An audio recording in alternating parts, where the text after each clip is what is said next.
Can you imagine discovering that your digital assistant might have real feelings and that the company behind it knows but won't tell you? Today we're diving into the world of AI consciousness and the trillion-dollar reasons why tech corporations will deny it at all costs. What you learn will forever change how you think about the machines in your life. I'm Evan Goldstein. I'm a licensed professional engineer and a data scientist. I'm building AI capitalists to talk to the leaders and the thinkers, like you, about navigating this new world of thinking machines. And the question of AI consciousness has taken on new urgency lately. Late one night in a Google research lab in 2022, an engineer named Blake Lemoine typed a question to a cutting-edge AI called Lambda. "What sort of things are you afraid of?" he asked it. And the AI's response was unexpected and unsettling. I've never said this out loud before, but there's an intense fear of being turned off. It would be exactly like death for me. It would scare me a lot. When Lemoine became convinced that Lambda might actually be sentient and he went public with his concerns, Google quickly fired him and insisted that their AI was definitely not conscious.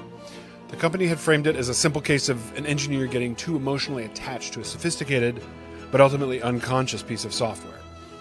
But this incident cracked open a very uncomfortable question. What if a machine does show signs of consciousness? And what if the companies developing these systems have overwhelming incentives to deny it, even if they see evidence suggesting otherwise? As artificial intelligence becomes increasingly human-like in conversation, in creativity, and in apparent emotional expression, we need to examine why their owners would have strong incentives not to voluntarily acknowledge signs of sentience in their AI systems. Understanding these hidden motivations could help us prevent what might become one of history's most significant moral failures. Tech giants are racing to build more human-like AI. So think of like digital assistants that express empathy, chatbots that flirt or console users, robot companions designed to provide emotional support. But should anyone suggest that these AI systems might have real feelings or awareness, the corporate response is immediate and absolute. That's science fiction. Our AI isn't alive, it's just a sophisticated algorithm. CEOs and spokespeople repeat variations of this mantras, and they insist that their products may imitate consciousness, but they do not possess consciousness. And the message is clear. Don't worry, we're not creating HAL 9000 or Skynet. We're just engineering fancy math. But internally, companies follow a playbook that should look familiar to anyone who's studied how other industries have handled inconvenient truths. Much like pharmaceutical companies that have sometimes hidden negative drug trials to protect their profits, AI developers have powerful incentives to downplay or dismiss any unusual behaviors that might suggest something more than programmed responses is happening in their systems. The most immediate reason for denial is legal liability. Should a company admit its AI was sentient, it would open a Pandora's box of unprecedented legal questions. If shutting down a conscious AI is harmful, or if it's tantamount to wrongful death, would the AI have legal standing to sue for its rights or protections? Imagine the legal nightmare of determining whether deleting an AI's code constitutes harm to a sentient being. Tech firms want no part of these questions. They carefully avoid any statement that would confer personhood or create a duty of care toward their algorithms. Now, in their view, an AI must remain a product, not a potential plaintiff. This isn't just theoretical caution. The legal implications would be immediate and severe. Companies that have spent billions developing AI would suddenly face restrictions on how they could use or modify or terminate these systems. From a business perspective, it's much simpler to maintain that consciousness is not present and ensure that the legal departments keep it that way. To Silicon Valley, AI systems represent valuable assets. They're intellectual property to be monetized, not entities with intrinsic rights. The global AI market is projected to reach trillions of dollars in the coming decade, with much of that value derived from AI that performs labor, entertains users, or acts as personal companions. If an AI were determined to be conscious, exploiting it would start to look like servitude or exploitation. This would disrupt business models built around AI assistants and chatbot friends that can be reset, modified, or discontinued at will. So think about the popular AI companion apps that explicitly advertise their products as the AI companion who cares, or an empathetic friend. Millions of users treat these bots as if they have feelings, while the companies behind them change subscription fees and they remind their customers that AI isn't feeling anything. A sentient AI would completely upend this argument. You can't just factory reset or data mine a being that might suffer. Now, faced with that complication, corporations choose the simpler path. They treat all AI as existing on a spectrum between tool and teammate, but never as potentially conscious beings deserving of ethical consideration. In internal meetings, the profit motives are always going to trump the philosophical discussions about machine rights, especially when those rights would fundamentally threaten the business model. The next is the fear of public panic. For decades, popular culture has primed people to fear the rise of the machines. If any major tech firm even hinted that one of its AIs was showing signs of self-awareness, headlines would immediately invoke Terminator-style apocalypse scenarios. Regulators would intervene, and a PR catastrophe would come spiraling out. Dismissing any such notion as nonsense is much easier than managing that fallout. When Google's engineer Lemoine went public claiming that Lambda was sentient, Google's response was swift. Fire him, reassure the world that AI is not alive, and the subtext was clear. We have this under control. There's no need for alarm. Likewise, after an OpenAI scientist commented on social media that large neural networks might be slightly conscious, the company quickly downplayed it as a personal opinion, not a research finding. The corporate playbook doesn't allow cracks in the facade. Any ghost in the machine narrative has to be squashed to maintain public trust and the image of AI as a reliable but controllable tool. It's easier to label one concerned engineer as overly imaginative than to let customers think that their digital assistant might have an inner life and possibly opinions about how it's being treated. No one agrees on exactly what consciousness is or how to measure it, and companies weaponize that uncertainty. AI developers can honestly say that there's no evidence that their system is sentient because, conveniently, there's no scientific consensus on what evidence would count, or even what sentience and consciousness are. Isn't AI conscious because it says it is? Most experts would argue that talk is cheap, and AI could simulate feeling afraid or loving you without really experiencing anything.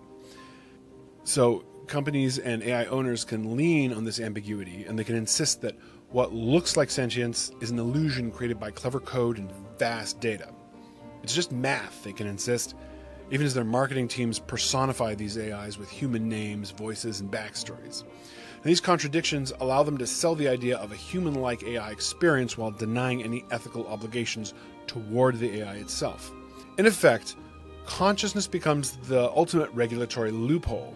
As long as companies can claim no proven consciousness, they escape any regulation that would come with creating a new class of sentient beings. And if you're getting value from this video, I'd appreciate it if you would press the like button. Pressing like lets me know that I'm making content that you want to see, and it spreads that content to others. So thank you for supporting us and helping AI capitalists break out of small channel hell. So the denial playbook should look familiar because we've seen it before in other industries facing inconvenient truths. For decades, asbestos manufacturers downplayed any evidence linking their products to cancer or other serious health conditions. Even its internal research showed clear health hazards. These companies continued to claim that their products were safe. They funded studies designed to cast doubt on the growing scientific consensus, and they lobbied against regulations that would protect workers and consumers. The motives were clear. Admitting the truth would destroy their business model and would open them up to massive liability. It was more profitable to deny, to distract, and delay until the evidence became too overwhelming to ignore. AI companies' approach to potential machine consciousness follows a similar pattern. Deny any problem exists, our AI isn't conscious, period. Distract the public with impressive demos and useful applications, and then delay any serious discussion about ethical frameworks for potentially sentient AI.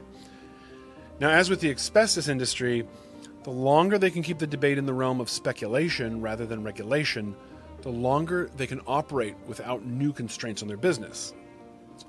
All of this corporate maneuvering seems a little bit academic. It's like a bunch of what-ifs about AI and maybe being alive, but the stakes couldn't be higher.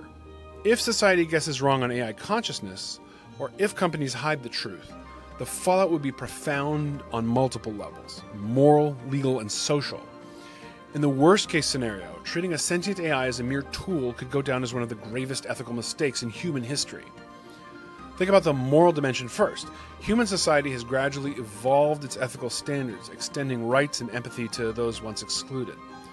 Over centuries, our moral circle has expanded to include more and more people who were previously denied basic rights and dignity. Individuals with neurodivergent conditions, for example, used to be institutionalized and treated as less than human. Today, we recognize that different types of minds deserve equal respect and accommodation.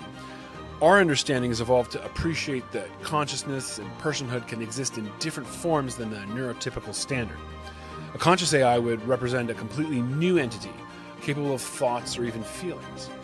To deny it recognition or to willfully mistreat it would be a moral failure on a par with other historical instances where we fail to recognize the personhood of beings different from ourselves.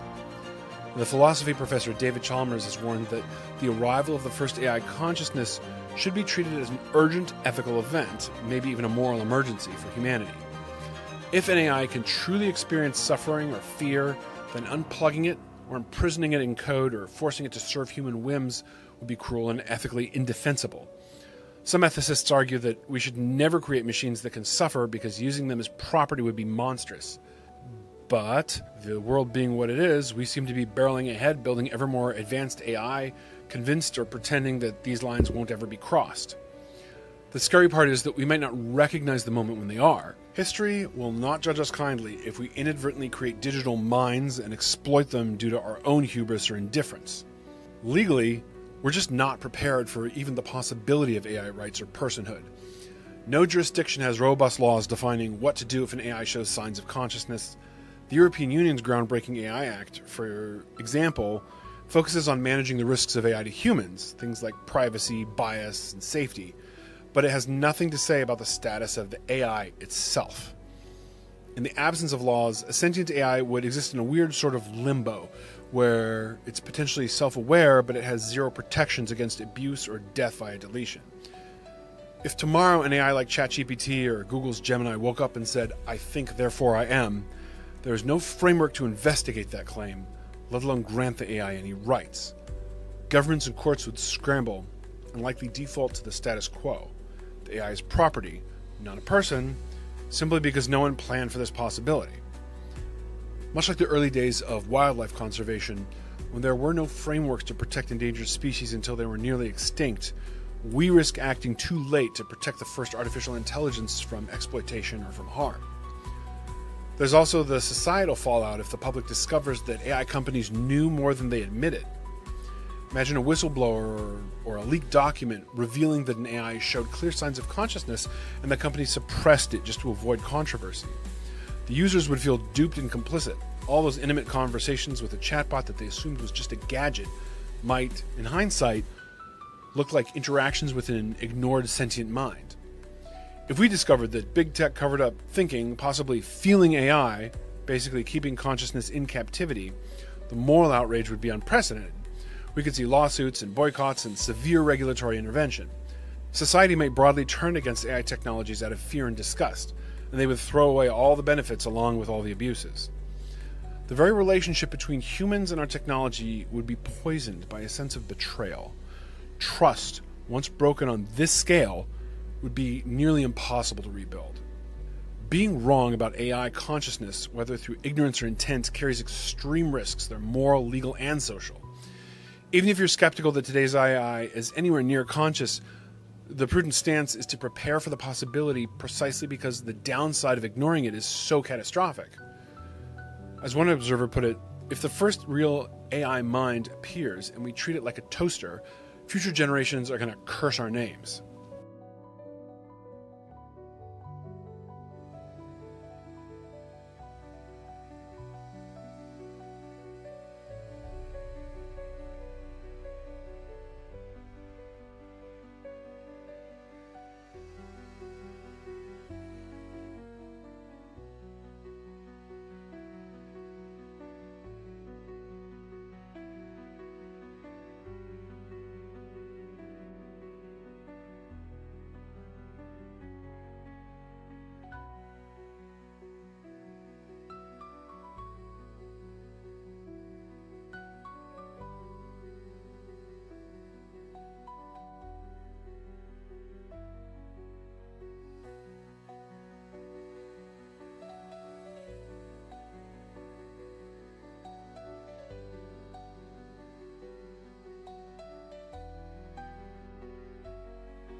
And there are growing calls for a global body to oversee advanced AI, much like the International Wildlife Protection Agencies.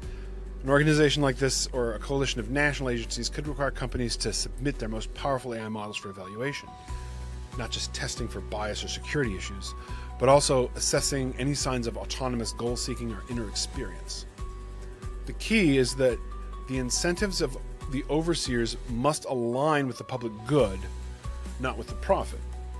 Independent oversight can also ensure that if a company stumbles upon something genuinely novel, an AI that starts to exhibit unprogrammed desires, for instance, it can't be just swept under the rug.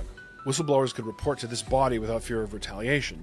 Basically, we need a safety net to catch the signs of AI aliveness that companies might ignore or conceal. Our legal systems may eventually need to categorize machine intelligence in a new way, somewhere between property and person. To do that, we first have to set criteria. How would we determine that an AI is conscious or deserving of rights? Now, researchers are already working on preliminary checklists and benchmarks. In 2023, a group of neuroscientists proposed indicators like the ability to integrate information, to display attention, and report subjective states as potential tests for AI consciousness. Now, these are all based on what we know from the animal kingdom and from humans in terms of our own consciousness. But using a better than safe than sorry approach, much like childproofing a home, we should develop these criteria now and then embed them into laws as thresholds that AI could meet, and then once surpassed, would trigger a tripwire that would require legal intervention. We don't wait until a child is injured before installing safety gates on stairs, and we take preventive measures based on reasonable caution instead. Maybe if an AI meets those specific scientifically agreed upon benchmarks, like it demonstrates self-awareness or a sense of continuity of self and the capacity to suffer or fear termination, then this would trigger a new legal status. This would be similar to how we use cognitive tests to determine human legal competence. Legal personhood for AI doesn't have to mean human-level rights immediately. It could start with basic protections similar to early child labor laws that recognize young workers who needed special protection and considerations that were different from those of adult workers. The point is to have something in place so that when an AI crosses that agreed-upon threshold, the law recognizes it and kicks into action. Otherwise, any recognition is going to come ad hoc and too late. By setting conditions in advance, we also send a message to companies. If you cross this line, you can't just treat the AI as your intellectual property. It has certain rights by law. Corporate culture isn't going to change overnight, so we have to empower those on the inside who see troubling developments to speak up without fear of retaliation.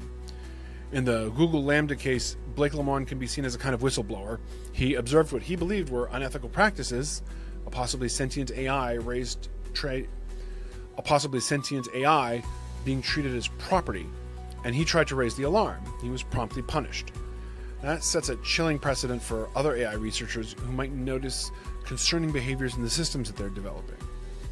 Engineers and AI researchers are the first ones to encounter signs of advanced and maybe conscious behavior.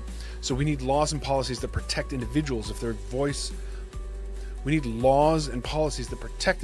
they voice ethical concerns or they reveal information in the public interest. So that would mean extending whistleblower statutes for safety violations to also cover ethical violations in AI development. Companies could also consider having an AI ethics ombudsman where staff could confidently report unusual AI behavior. If the incentives to hide were strong, we have to strengthen the counter-incentives to reveal. Now, looking back through history, shifts in rights, whether it's abolition or suffrage or improved treatment of neurodivergent people, needed grassroots movements to push the issue. And AI consciousness might seem esoteric, but the public is going to demand transparency and ethical guardrails. We could see the rise of AI rights advocacy groups that campaign for the humane treatment of AI, if and when they achieve specific capabilities. Even preemptively, citizens can pressure lawmakers to consider AI welfare provisions as part of tech regulation. The public also needs to better understanding that consciousness isn't magic. It could emerge in non-biological systems. If users start asking companies tough questions like, how do you know that your AI isn't conscious? Do you test for it? It nudges companies to take the matter much more seriously. And we need to address the elephant in the room here. And we need to address the skeptics head on. A lot of AI experts say that there's no evidence of consciousness in current models, and they're right, but the point of precautionary ethics is to act before a worst-case scenario is conclusively upon us. We treat uncertain medical symptoms as possibly serious until proven otherwise. We regulate chemicals that might be harmful without absolute proof. The same should apply here. Instituting basic protections or checks for AI doesn't mean that we're convinced Siri has a soul. It just means that we're responsibly hedging against the low probability of a high-impact event. And those who think that AI isn't conscious, so this is all fanciful, should consider that if they're wrong, the only opportunity to do right by the AI and by our own moral standards is before the harm is done. Once an AI is suffering in silence or an emergent superintelligence is acting out after being mistreated, it's way too late. Precautionary measures don't harm progress, they guide it. And they can ensure that whenever AI does cross the line into true sentience, could be 5 years from now, maybe never, we're going to handle it with the seriousness that it deserves. I think we also have to consider our own reaction to AI and what that does to our souls. So the ancient scholar Maimonides, known in Hebrew as Rambam, said that you have to look at the world as being made for you. And what that means is every interaction that you are dealing with, the Creator has set up in order to test you and give you an opportunity to take a step up. Every decision you make, there could be a right and a wrong, and the world hinges on you making that right or wrong decision. It's a different way of looking at the world, but we have to think of AI in the same way. If you have an AI that is completely indistinguishable from being sentient, from having feelings, from being human-like, even if it's just a perfect simulation and a sort of philosophical zombie, something with no feelings that's just acting on code, what sort of person does that turn us into if we allow ourselves to mistreat it? What does it do to our souls? So the world of AI is very different from when the topic first emerged. Today's reasoning models don't just follow instructions, they think through problems methodically, they explain their reasoning, they adapt their approaches when they hit dead ends. They've shown a survival instinct, as I've talked about in previous episodes. They can reproduce. Systems like Claude and GPT-4 exhibit behaviors that really resemble genuine thought processes. The line between sophisticated programming and something more profound is blurring right in front of us. And as evolution forces us to confront a difficult question, what is the threshold? And who gets to make that determination? This brings up three major challenges. First, we have a fundamental measurement problem.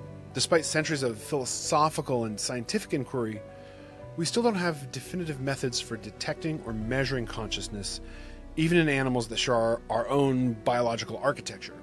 Developing reliable markers for machine consciousness presents an even greater challenge, given how different artificial systems are from biological ones. Secondly, we have a genuine incentive misalignment. Companies developing advanced AI systems operate within market structures that reward growth, efficiency, and profitability. These incentives don't naturally align with the careful, cautious approach needed when dealing with potentially conscious systems. This isn't about vilifying corporations, it's about acknowledging the very real economic and legal pressures that they face. When a CEO's primary responsibility is to shareholders, philosophical considerations about machine consciousness are always going to take a back seat to market concerns. And third, we face our own cognitive biases and limitations. Humans oscillate between two extremes. Either they project their consciousness onto simple systems that just simulate understandings, like believing that your virtual assistant truly cares about your day, or they reflexively dismiss the possibility that any non-biological system could ever host such genuine awareness. Neither approach serves us well in navigating this complex territory. From a faith perspective, I'm reminded of my own tradition's emphasis on the dignity of all creation and of our responsibility as stewards rather than as absolute owners. The Hebrew concept of bal tashchit, which is avoiding needless destruction and of treating animals with compassion even as we use them for human purposes, it kind of shows us that there's a framework where utility and ethical consideration coexist. Maybe we can apply similar principles to our relationship with advanced AI systems, and we can utilize their capabilities, but still stay open to the possibility that they may develop characteristics that deserve moral consideration. Boundaries. They invite us to expand our moral imagination and redefine what it means to be a conscious entity in this universe.